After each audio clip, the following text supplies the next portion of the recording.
Hello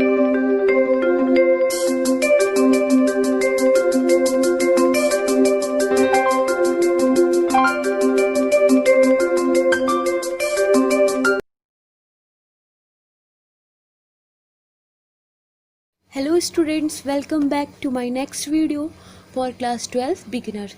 So today we are going to what? We are going to study theory? No, today we are going to solve practical problems.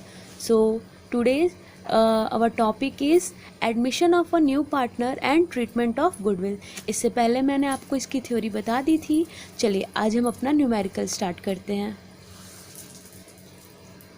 देखो आप, हम क्या कर रहे हैं, हम अभी अकाउंटिंग ट्रीटमेंट ऑफ गुडविल से रिलेटेड क्वेश्चन सॉल्व करने जा रहे हैं.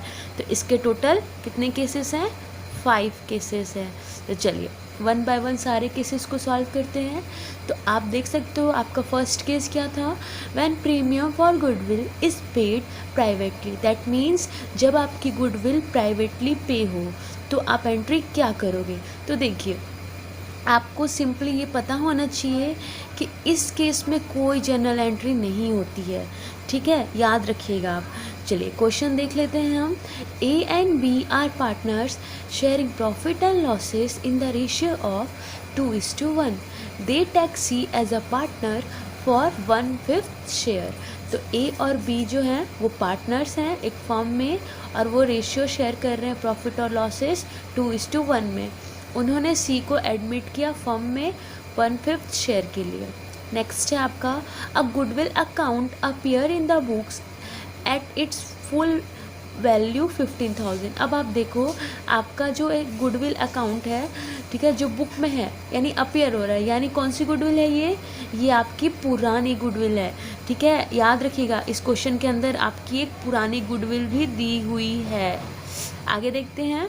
C is to pay proportionate amount as per premium for goodwill which he pays to A and B privately.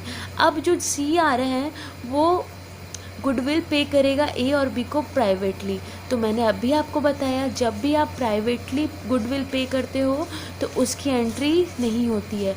अब आप बोलोगे मैम अगर ऐसी बात है तो इसके आंसर में तो दिया हुआ है. सो मैं आपको बता दूं ये जो आंसर है वो किस चीज़ का है. ये आंसर है आपका ये वाली गुडविल का जो पुरानी गुडविल है. और हमको पता है पुरानी गुडविल हम क्या करते हैं, डिस्ट्रीब्यूट करते हैं. तो जब आप पुरानी गुडविल डिस्ट्रीब्यूट करते हो यानी रिटर्न ऑफ करते हो तो उसकी एंट्री क्या बनती है, पार्टनर्स कैपिटल अकाउंट डेबिट और partners current account debit to goodwill. तो हमारा जो क्वेश्चन है वो सिंपल है. तो हमने सोचा कि ये हमारा फ्लक्चुएटिंग कैपिटल का केस होगा, इसलिए हम क्या लिखेंगे, A's capital account debit, B's capital account debit to goodwill. अब ये पुरानी गुडविल है इसलिए ये पुराने रेशियो में यानी 2:1 में बनेगी. चलिए मैं आप लोगों के लिए न्यूमेरिकल सॉल्व कर देती हूँ. आप ये याद रखना जो सी ने गुडविल दिया है हम उसकी एंट्री नहीं करेंगे. क्यों? क्योंकि वो प्राइवेटली है.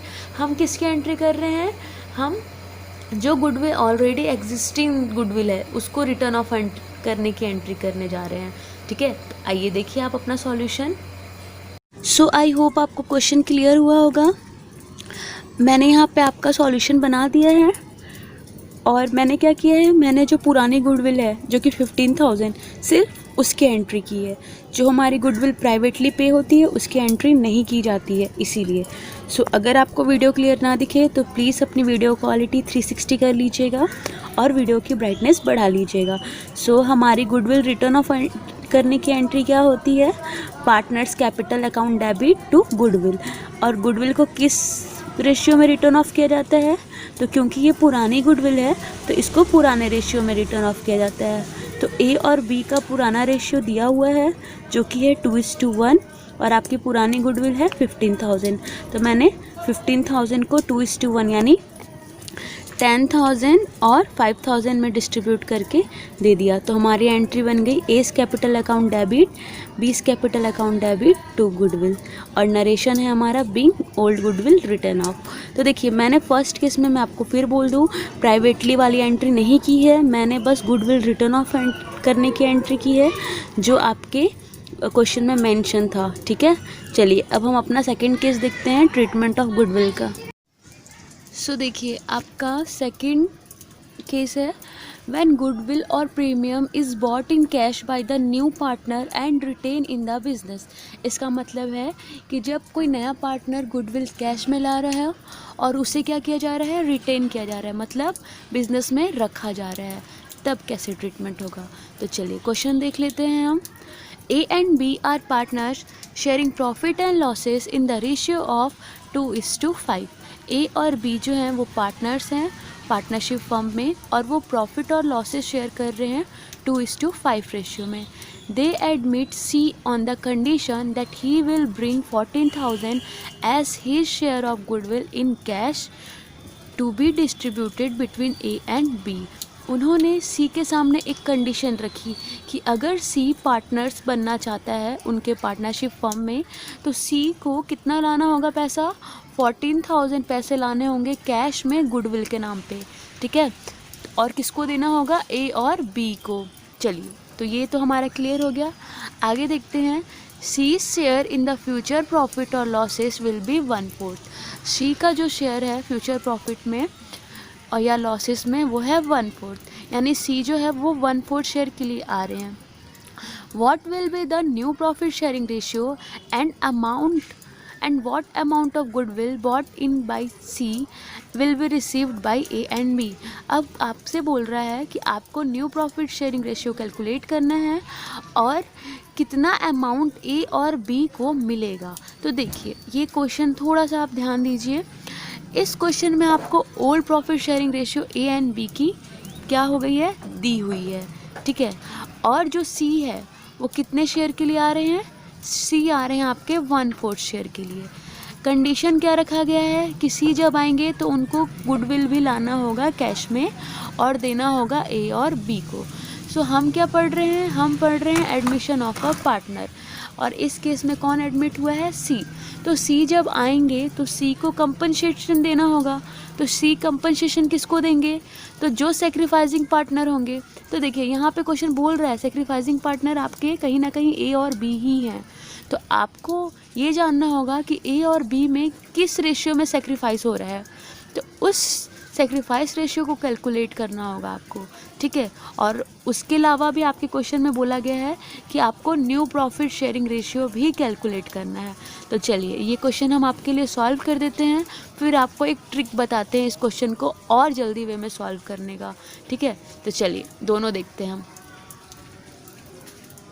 तो पहले हमें न्यू PSR कैलकुलेट करना है। तो यहाँ पे मैंने कैलकुलेट कर दिया है न्यू PSR ए बी और सी का। तो देखो जो सी जो थे वो कितने शेयर के लिए आ रहे थे, 1/4 शेयर के लिए। तो इन्होंने जो 1/4 शेयर है वो किससे लिया है, ये गिवन नहीं था, तो हम क्या एज्यूम करेंगे कि वो फर्म से लिया है। और यहाँ पे मैंने फर्म का शेयर लिया है 1।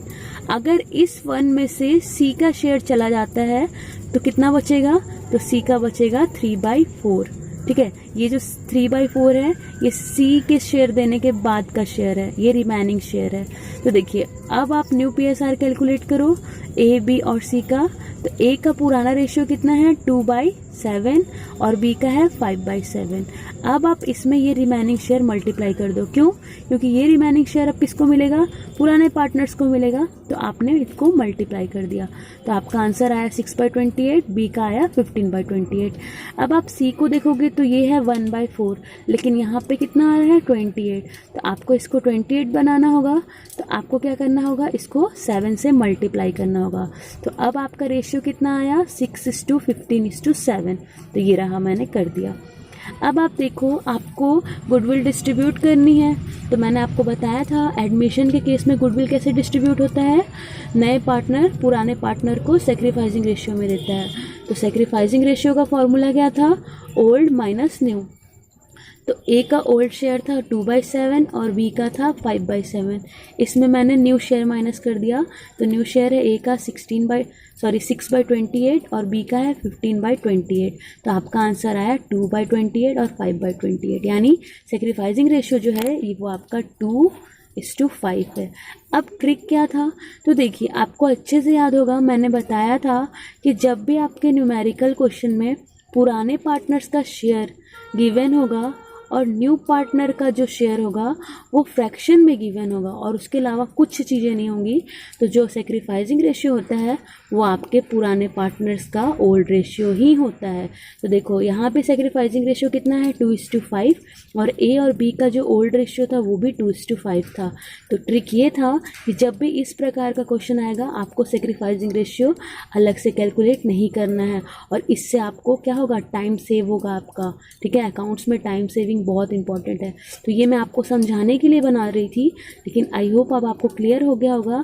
आपका शॉर्ट ट्रिक क्या है कि जब भी क्वेश्चन दो चीज़ें गिवन हो, पुराने पार्टनर्स का पुराना रेशियो और नए पार्टनर का शेयर, उस केस में आपका सेक्रीफाइसिंग रेशियो जो होगा वो पुराने पार्टनर का ओल्ड रेशियो ही होगा। चलिए अब इसका जर्नल एंट्री देख लेते हैं हम। आपकी फर्स्ट जर्नल एंट्री बनेगी प्रीमियम फॉर गुडविल लाने की। तो देखिए जब आप प्रीमियम फॉर गुडविल लेकर आओगे तो आपके पास क्या आया, कैश आया। किस फॉर्म में, प्रीमियम ऑफ गुडविल के फॉर्म में। तो आपकी एंट्री क्या बनेगी, cash account debit to premium for goodwill 14,000 being goodwill bought by C in cash. ठीक है, अभी गुडविल लाने की एंट्री की है मैंने।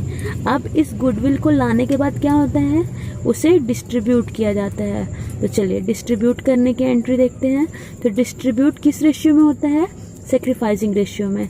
तो अभी मैंने आपको कैलकुलेट करके दिखाया था सेक्रीफाइसिंग रेशियो कैसे निकाला है, 2:5। तो 2:5 में आप प्रीमियम फॉर गुडविल को डिस्ट्रीब्यूट करोगे। तो आपको पता होगा कि 2:5 में 14,000 को कैसे बांटना है। नहीं पता तो यहाँ देख लीजिए, आप 14,000 इंटू 2/7 करोगे तो आपका आंसर आएगा 2 जा, तो आपका आंसर आएगा 4,000 और 14,000 इंटू 5/7 करोगे तो आपका आंसर आएगा 10,000। ठीक है, तो यही मैंने यहाँ पे लिखा है, ये डिस्ट्रीब्यूट किया है किस रेशियो में, सेक्रीफाइसिंग रेशियो में। सो आई होप आपको सेकंड केस क्लियर होगा। चलिए अब हम अपना नेक्स्ट केस देखते हैं। आई होप आपको सेकंड केस क्लियर हुआ होगा। चलिए अब हम अपना थर्ड केस देख लेते हैं। When premium for goodwill bought in kind, इसका मतलब होता है जब गुडविल जो है वो कैश में नहीं बल्कि एक एसेट में आ रहा है। हो सकता है वो एसेट प्लांट एंड मशीनरी हो, बिल्डिंग हो, कुछ भी हो सकता है। तो चलिए हमारा क्वेश्चन देखते हैं हम। X and Y are partners in a firm sharing profits in the ratio of 3:2. On 1st April 2018, they admitted Z as a new partner for 1/4 share in the profit. तो X और Y जो है वो partners हैं और वो profit share कर रहे हैं 3:2 में। उन्होंने Z को एडमिट किया और Z का शेयर कितना है आपका 1/4 शेयर। ठीक है, आगे देखते हैं।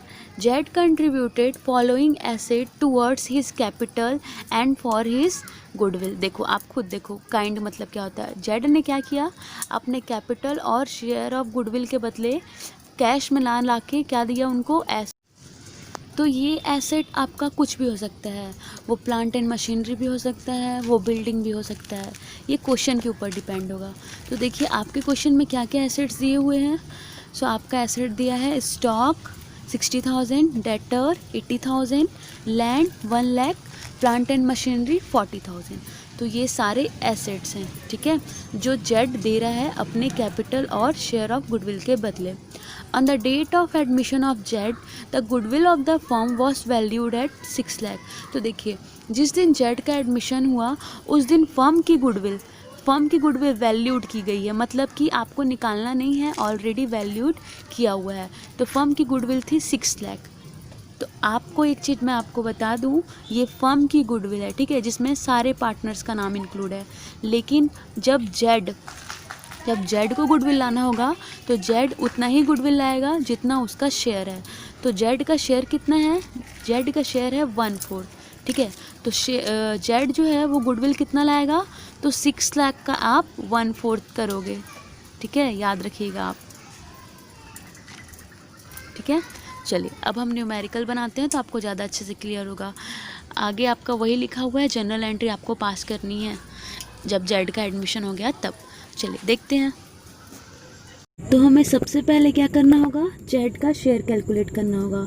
तो गुडविल जो वैल्यूड है फर्म की वो है 6 लाख, इसमें से जेड का शेयर कितना था 1/4।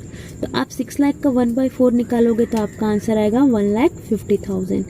अब आपको मैं एक चीज़ बता दूं, आपको ये केस में सेक्रीफाइसिंग रेशियो कैलकुलेट करने की ज़रूरत नहीं है, क्योंकि आप ध्यान से देखो, आपका ये वही केस है जिसमें पुराने पार्टनर्स का पुराना रेशियो दिया हुआ है, एक्स और वाई का 3:2 और जेड का शेयर 1/4 दिया था। तो अभी मैंने आपको बताया था इस केस में हमें सेक्रीफाइसिंग रेशियो कैलकुलेट नहीं करना होता है। क्यों? क्योंकि सेक्रीफाइसिंग रेशियो क्या होता है? ओल्ड रेशियो ही होता है। तो एक्स और वाई का ओल्ड रेशियो था 3:2, तो यही हमारा सेक्रीफाइसिंग रेशियो होगा। मैंने यहाँ पे नहीं किया है, आप चाहो तो चेक कर सकते हो कैलकुलेट करने के लिए, ठीक है। अब क्योंकि सेक्रीफाइसिंग रेशियो 3:2 ही होगा, तो गुडविल क्या होती है? डिस्ट्रीब्यूट होती है। किस रेशियो में? सेक्रीफाइसिंग रेशियो में। तो 1,50,000 का आप 3/5 निकालोगे तो आंसर आएगा 90,000, जो कि है ये एक्स का, और 1,50,000 का 2/5 निकालोगे तो 60,000 आएगा, यानी वाई का। अब मैंने यहाँ पे जनरल एंट्री बना दी है, चलिए देखते हैं जनरल एंट्री। तो आपकी जनरल एंट्री होगी एसेट अकाउंट डेबिट। तो एसेट तो आपके बहुत सारे हैं, स्टॉक है, डेटर है, लैंड है, प्लांट एंड मशीनरी है। तो आप सारे एसेट्स को लिख लोगे, उनकी सारी वैल्यूज लिख दोगे। तो स्टॉक की वैल्यू थी 60,000, डेटर की वैल्यू थी 80,000, लैंड की वैल्यू थी 1 लाख, और प्लांट एंड मशीनरी मैंने शॉर्ट में लिखा है, आप अच्छे से लिखना, उसकी वैल्यू है 40,000, ठीक है। जब आप इनको टोटल करोगे तो आपका आंसर आएगा 2,80,000, ठीक। इस 2,18,000 में से अभी मैंने आपको बताया जेड कितना प्रीमियम ला रहे हैं गुडविल का, यानी 1,50,000। तो अगर इस 2,80,000 में से प्रीमियम फॉर गुडविल 1,50,000 है, तो बाकी का बचा हुआ क्या है? जेड का कैपिटल है, जो कि आपको डायरेक्ट नहीं लिखा हुआ था, लेकिन आपको निकालना पड़ेगा, ठीक है। तो 2,80,000 माइनस 1,50,000। नेक्स्ट है आपका, ये तो आने का एंट्री हो गया। क्यों? क्योंकि यहाँ पे कैश में नहीं ला रहे थे, एसेट में ला रहे थे, तो इसने हमने कैश की जगह पे सारे एसेट्स का नाम लिख दिया। कैश भी एक एसेट है, लेकिन इस केस में एसेट कैश के अलावा दूसरे चीजों को कहा गया है, ठीक है। अब गुडविल डिस्ट्रीब्यूट करने की एंट्री तो सिंपल है, तो आप कर दोगे premium for goodwill account debit to X capital to Y's capital, और आपका मैंने निकाल दिया है 90,000 और 60,000। बाकी का जो केस बचा हुआ है वो हम अपनी नेक्स्ट वीडियो में बनाएंगे, ठीक है। और अगर आपको ये वीडियो अच्छी लगे तो प्लीज़ वीडियो को लाइक कर लीजिएगा, और आप सब्सक्राइब जरूर कीजिए अगर आप क्लास 12th में हो तो, क्योंकि मैं ये वीडियो आप लोगों के लिए ही अपलोड करती हूँ, ठीक है। आपको इसमें बहुत सारे कंटेंट मिलेंगे, इवन आप चाहो तो अपने डाउट्स भी पूछ सकते हो। तो प्लीज़ लाइक कीजिए, सब्सक्राइब कीजिए और शेयर जरूर कीजिएगा। Thank you.